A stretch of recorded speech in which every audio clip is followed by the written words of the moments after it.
Hi guys, and welcome back to another prediction video on the channel for the first post-split fixtures in the Scottish Premiership this season. And what these fixtures could result in is a similar image to what's in front of you from the previous season, in which Celtic could become champions of Scotland for the 24-25 season, so long as they avoid defeat to Dundee United.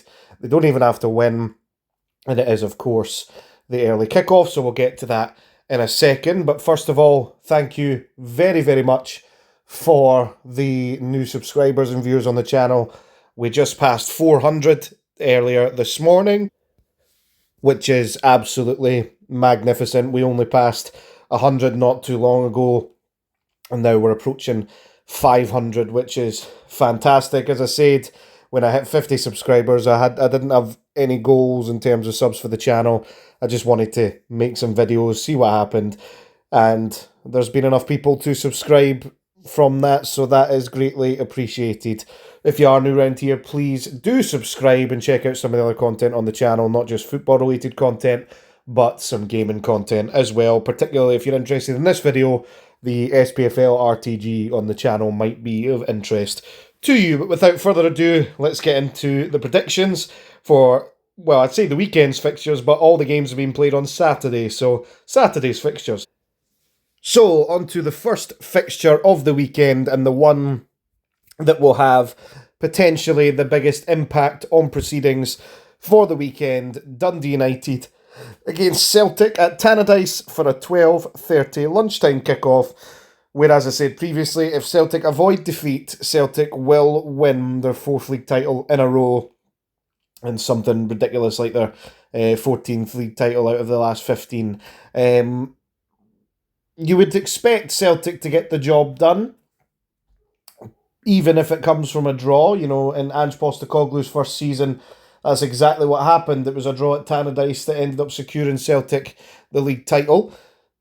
Dundee United, of course, still have a lot to play for in the season. They're currently sitting in those European places in fourth place at the moment, but they will want to try and push HIBS, as will Aberdeen, of course, for that third place finish. And they will still have a lot to play for in this game. So I don't count them out entirely. They will want to get that, get those points on the board, particularly since Aberdeen are playing Hibs, and they'll maybe want to take advantage of any drop points in those situations. However, I think Celtic's desire will be a little bit greater than Dundee United's to get the job done. And I'm going to go for a 2-0 Celtic win in this case, and Celtic to be officially crowned champions of Scotland this Saturday. Which leads into the game I was just talking about, Aberdeen against Hibs at Pittodrie. Huge game for both. It could have been even bigger had Aberdeen not thrown the result away against Rangers. This could have been absolutely enormous. But as it stands, you know, it's not as big as it could have been. It's still very important. Aberdeen have to win this game if they have any hopes of realistically finishing third. If they don't come away with a win here, I think third place is gone for Aberdeen. I mean, a draw could potentially give them the chance. I just think that Hibs' run in the league will be too strong for them not to finish third, in my opinion. And I don't see Hibs coming away with a loss here. However, Aberdeen-wise, you know, they're a wee bit hot and cold. They were really good in the first half against Rangers, really poor in the second half. Against Hearts in the Cup, they were poor, it has to be said, but they managed to come away with the victory in the end against 9 men. I don't think, based off the performances that I've seen, that Aberdeen will have enough. Hibs, on the other hand, will they maybe be getting a little bit cold feet, thinking, oh, we can't lose. So I'm going to go for a 1-1 draw in this fixture.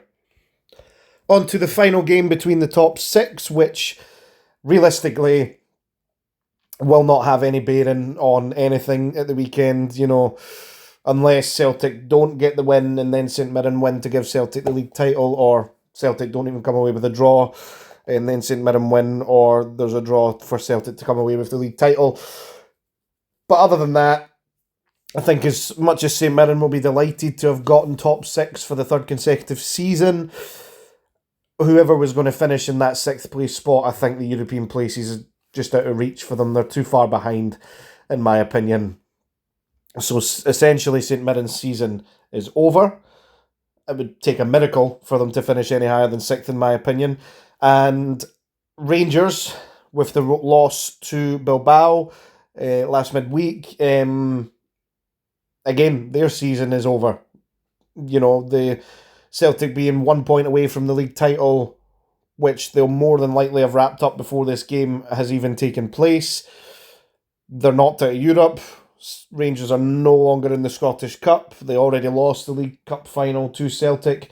So it's season over for Rangers. There's obviously the Derby game the next game week, which, you know, a little bit of pride can be taken from that going into next season, if Rangers were to win that Derby game, they could say, you know, of the Derby fixtures that were played this season, Celtic might have come away with 2 wins, but Rangers came away with 3 wins.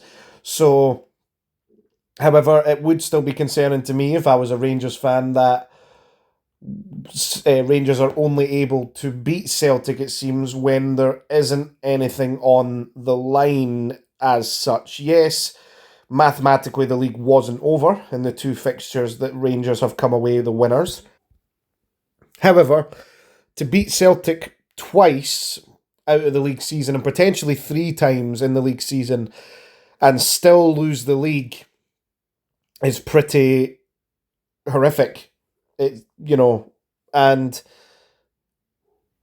each occasion that they've beaten Celtic, the next weekend they've fallen further behind. So it's a strange one to be able to beat Celtic twice in the league and still be so far behind. So it seems like this Rangers team can only really do it when the pressure's off. And there's nothing to play for in the game.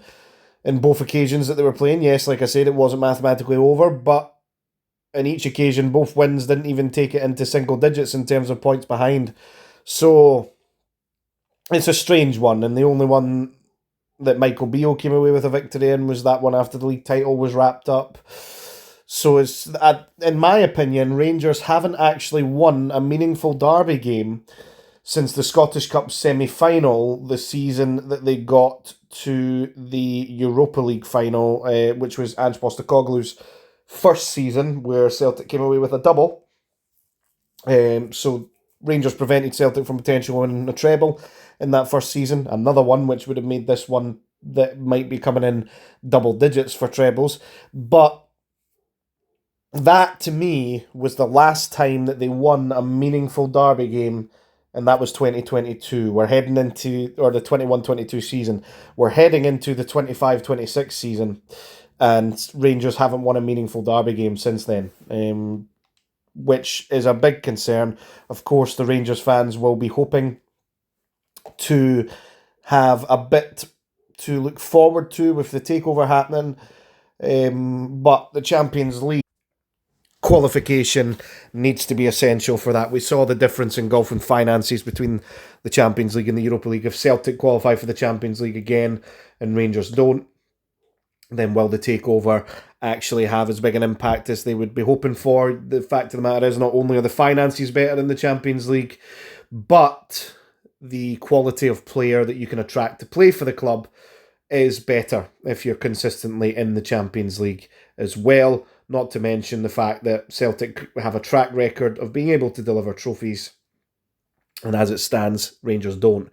So even with the takeover coming in, which is definitely a positive for them overall, they've still got a bit of work to do, in my opinion. This game could end up anything. Both teams' season over. But do Rangers field, kids for the rest of the season, players that are definitely going to be here next season just to give them a run out? And then does that impact them? They very nearly lost to Aberdeen last game weekend out, and they probably should have.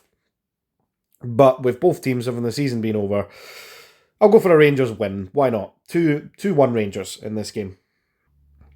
On to the first game of the bottom six. We have Hearts against Dundee at Tynecastle. As much as, you know, myself included, the narrative is that Hearts' season is over after being knocked out of the Scottish Cup.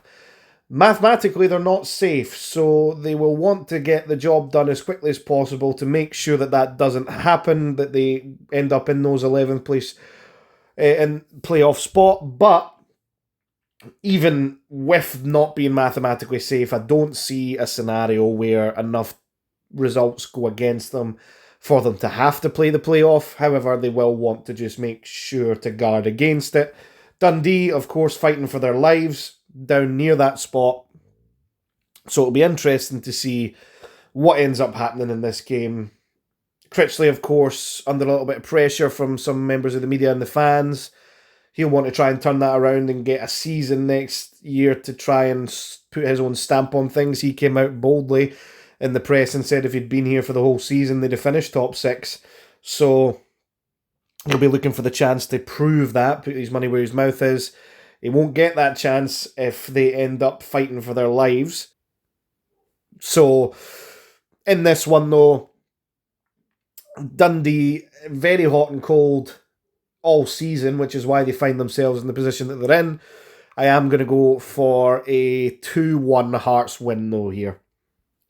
Kilmarnock versus Ross County. Kilmarnock at home is going to play a major part in this game, I think, because their home record is far superior to their away record since they've came back up into the Premiership. And I do believe that that will work in their favour in this game, and they will come away the 2-0 winners in this game, helping them on their bid to avoid that playoff position. Ross County, of course, a little bit higher up, but I think they will want to secure not having to play that playoff game for a third consecutive season. So they'll want to try and avoid that as quickly as possible as well, but I don't see them coming away with a win in this fixture. And on to the final game of the weekend. We have Motherwell versus St Johnstone. St Johnstone, with that win over Celtic a couple of weekends ago, would have been buzzing. However, the unfortunate thing for them was that the teams around them also picked up points. That result could have been massive, and it very well might be massive come the end of the season, especially if they can pick up a result against Motherwell here. But they'll be licking their wounds after that 5-0 drubbing that Celtic handed them at the weekend in the Scottish Cup, ending their cup journey. So this is literally all they have to play for now. Motherwell in a similar situation to Hearts. I don't think they will drop enough points to go down, but they'll want to secure that as quickly as possible. Now, strange one. Motherwell have had some strange results this season. It all depends on St Johnstone's mentality heading into this game. Do they roll over and accept relegation, or do they fight to the bitter end? I'm going to go for a shock one here, and I'm going to go for a 2-1 St Johnstone win. And that's going to do it for the predictions for the first post-split fixtures. We'll see after the Saturday fixtures if Celtic are indeed champions. I will be doing a reaction to that game, which I do believe Celtic will be champions after that game. Maybe Dundee United will throw a spanner in the works and it will come down to the result of Rangers and St Mirren. And if Rangers do come away with a win in that game and Celtic don't become champions, then interestingly, they potentially could wrap it up at Ibrox. So that would make for the more interesting scenario. I don't think that will happen though. So thank you very much for watching. Please subscribe if you're new, and I'll catch you in the next one.